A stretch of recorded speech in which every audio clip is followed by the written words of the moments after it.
Explain about catch style wrestling.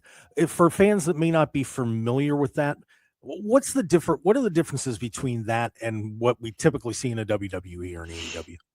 Well, I mean, catch wrestling is well, for one, it's the root style of folk style. Folk style is absolutely and directly derived from catch.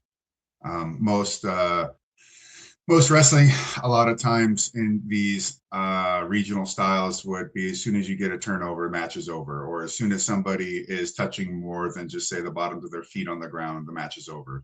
But with catch, you continued to the floor and you kept wrestling, and you had the ability to use submissions to try and uh, um, get your opponent to give up, or to use them to try and turn over your opponent. And with that, once it hit the shores of the US, and it was also the base style for how professional wrestling matches were conducted for the most part.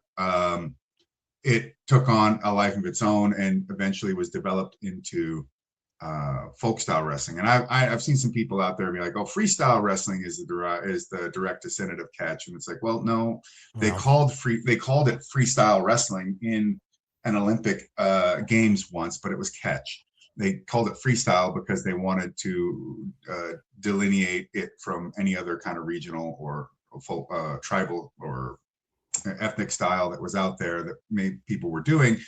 Uh, and that it had a broader rule set. But that freestyle and the freestyle wrestling we see in the Olympics are not the same. They're not even alike.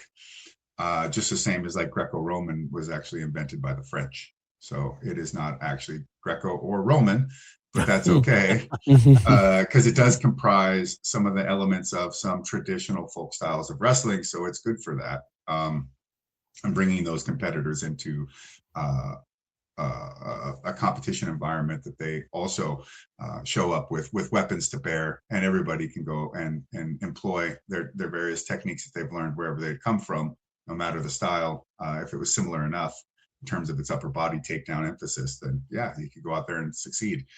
But catch wrestling is, think of it, yeah, like folk style with submissions. Basically, you're collegiate wrestling, but with submission holds. So you've got all the riding and everything, but you don't wrestle on your back because you don't want to get pinned. But the other thing with catch was that we didn't have restrictions on submissions like jiu-jitsu did,